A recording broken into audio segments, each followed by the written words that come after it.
Assalamualaikum dan selamat sejahtera. Berikut adalah laporan seminar yang bertajuk Golongan luar bandar lebih cenderung menolak vaksin COVID-19 berbanding golongan bandar, disediakan oleh Nur Afsa Akmal binti Tajuddin A188-180 dan saya Nur Ain Sarah binti Abdul Jalil A188-516. Ini adalah kandungan-kandungan dalam slide kami.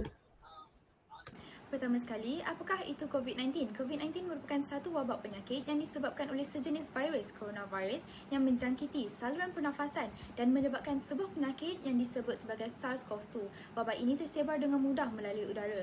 Dan siapakah golongan yang berisiko tinggi? Mereka adalah kanak-kanak, warga emas, pesakit dengan penyakit kronik, pesakit dengan daya ketahanan yang rendah serta wanita hamil. Jadi apakah kaedah pencegahan virus? Kita boleh memakai pelitup muka, pembersih tangan setiap hari serta mengurung diri di rumah. Selain itu, kita juga disarankan untuk mengambil vaksin. Semakin ramai orang yang mengambil vaksin, semakin ramai penduduk yang membentuk antibodi dan semakin berkurang kebarangkalian kejadian penyakit COVID-19 yang lebih teruk. Secara tidak langsung, kita dapat melindungi golongan yang berisiko tinggi serta golongan yang tidak layak menerima vaksin.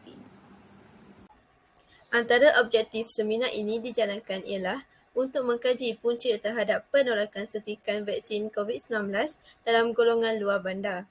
Selain itu, seminar ini dijalankan sebagai langkah menyebarkan kepentingan vaksin terutama bagi golongan anti-vaksin yang berkeras menolak suntikan vaksin COVID-19. Akhir sekali, dapat mengetahui hukum pengambilan vaksin untuk kesihatan bagi melindungi diri daripada jangkitan COVID-19. Faktor pertama terhadap penolakan vaksin COVID-19 oleh golongan luar bandar ialah kurang pendedahan terhadap kepentingan vaksin. Hal ini kerana golongan luar bandar lebih memilih untuk mendapatkan rawatan secara tradisional. Rawatan ini bukan sahaja diguna pakai oleh warga emas, malahan golongan dewasa, remaja serta kanak-kanak juga mengamalkan kaedah tradisional ini. Antaranya ialah hidu wap rebusan cengkeh, minum air kelapa dan makan bawang putih.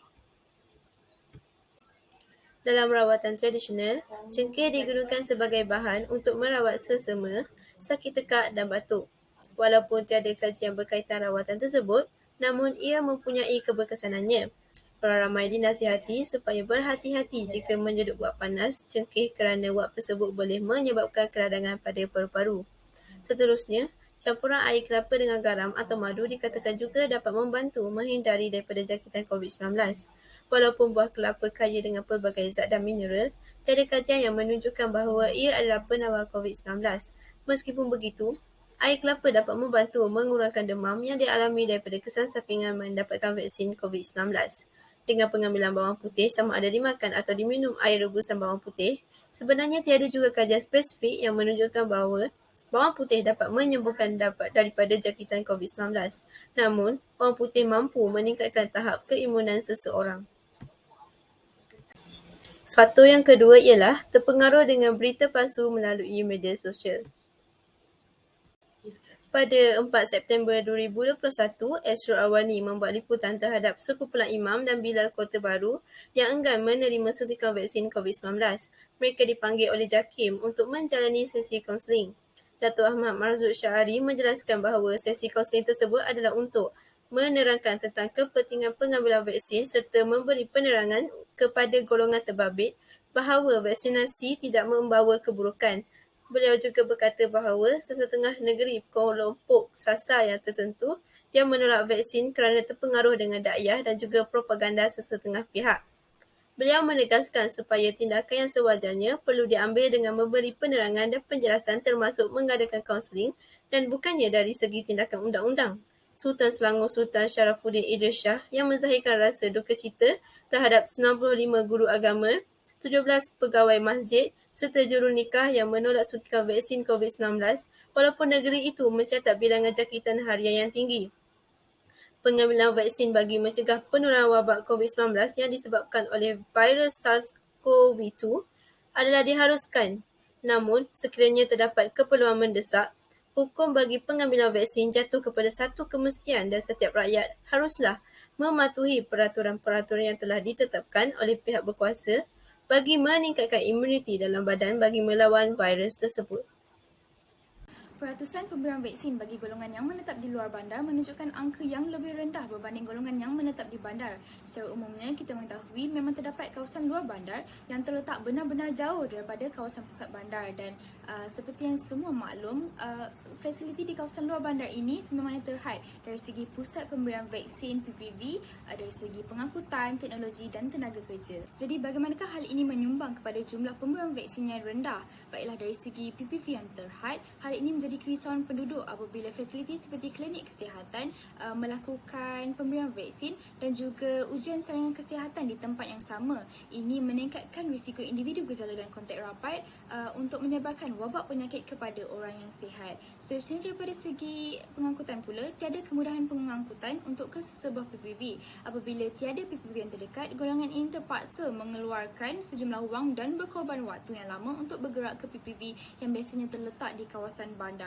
Golongan luar bandar juga didapati untuk mempunyai lebih ramai warga emas yang mempunyai penyakit kronik. Ini menyukarkan lagi pergerakan mereka untuk mendapatkan vaksin. Masalah akses internet dan telefon pintar pula, kedua-dua ini adalah penting kerana ini adalah diperlukan untuk mendaftarkan diri bagi mendapatkan giliran menerima vaksin melalui aplikasi MySejahtera. Hal ini memberi kesan kepada penduduk kampung kerana mereka akan ketinggalan untuk mendaftar sebagai penerima vaksin. Bagi permasalahan kurangnya pendedahan terhadap kepentingan vaksin, ada antara penduduk yang berfikiran mereka tidak ke mana-mana, jadi tiada tujuan untuk mereka menerima vaksin. Oleh itu, pemimpin setempat seperti ketua kampung dan AJK kampung hendaklah memberi kesedaran, informasi terkini yang tepat serta membantu mendaftarkan penduduk luar bandar ini untuk mendapatkan vaksin. Seterusnya, bagi mereka yang mudah terpengaruh dengan berita palsu, solusinya adalah dengan memberi vaksin kepada imam-imam masjid dan AJK masjid terlebih dahulu. Ini adalah sebagai contoh kepada penduduk kampung bahawa vaksin itu selamat dan halal.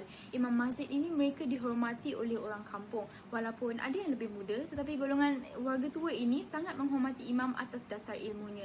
Secara tidak langsung, usaha ini dapat jadi motivasi untuk mengambil vaksin dan menghentikan berita palsu mengenai vaksin. Seterusnya, usaha dan kerjasama daripada lebih banyak pihak seperti hospital dan klinik swasta untuk melibatkan diri dalam pemberian vaksin dapat memudahkan orang ramai bagi mendapatkan suntikan vaksin kerana mereka tidak lagi perlu untuk melakukan perjalanan yang jauh. Alternatif lain juga boleh digunakan pakai dengan menjadikan balai raya, masjid dan sekolah sebagai PPV bergerak.